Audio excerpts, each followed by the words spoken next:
Napasmado ang bunganga. Beep, beep, beep, beep, beep. Ang tagalupa na viral ang mukha. Bip, bip, bip, bip, bip. Bumibip, bip, bip, bip, bip, bip, bip, bip, bip, bip, bip na ba? Ang lahat.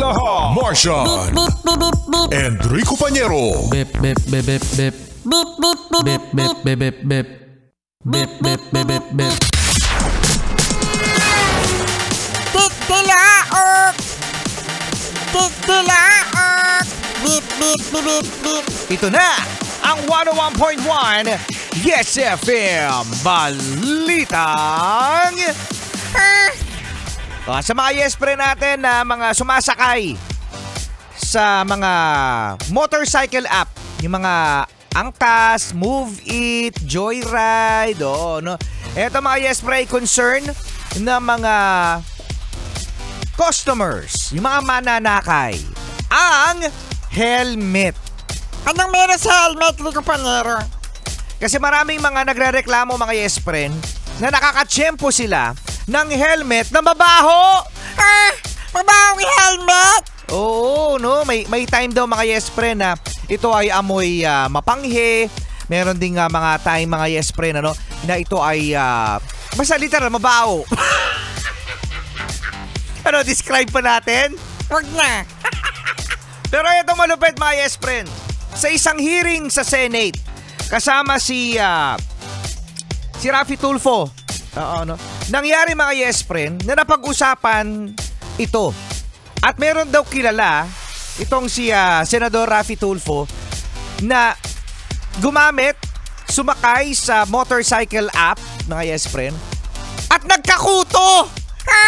Nagkakuto! Imagine ba, dumating mo lang sa pagkakataon. Alam mo, maliit lang daw ito mga yes, pero sa sobrang dami na nagreklamo, nakarating na to hanggang sa Senado. Which is, oo nga naman, dapat nga naman ay well sanitize ang helmet. Imagine, na pagpapawisan yan, lalo-lalo na kapag mainit. Kaya nga merong hairnet, di ba? Pero, may mga tayong mga yes friend na nauubusan ng hairnet itong si Kuya Rider. Kaya ang gagawin ng pasahero, walang choice. yun. Meron kami dito mga yes friend sa opisina na mga suki na mga riding app na yan. Kasi practical din kahit papano, mura. Oo, no? Tapos mabilis kasi nakakasingit-singit. Oo, no? So ang nangyayari mga yes friend, bumibili sila mismo ng sariling helmet.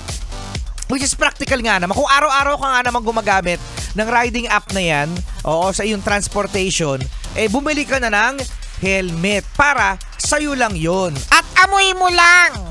Oo, amoy mo lang ang maamoy mo. Yeah. Major concern ito mga yes friend. Effortan sana ng mga riders para na sa ganun mas tangkilikin pa ang inyong application dahil sa tandaan mga yes friend, lalong-lalo na ngayon na ang dami-daming mga pasahero, ang dami-dami ngayon mga nagbubuk. Nako, kung kani-kaninong mga ulo yan, mga yes friend, na pumapatong. Kaya ayun, amoy anit na may anghit. Kasama niyo pa rin, Enrico Pañero. At Martian the Cuteness. At yan ang ating balitang. Dito sa Yes FM, Challenge!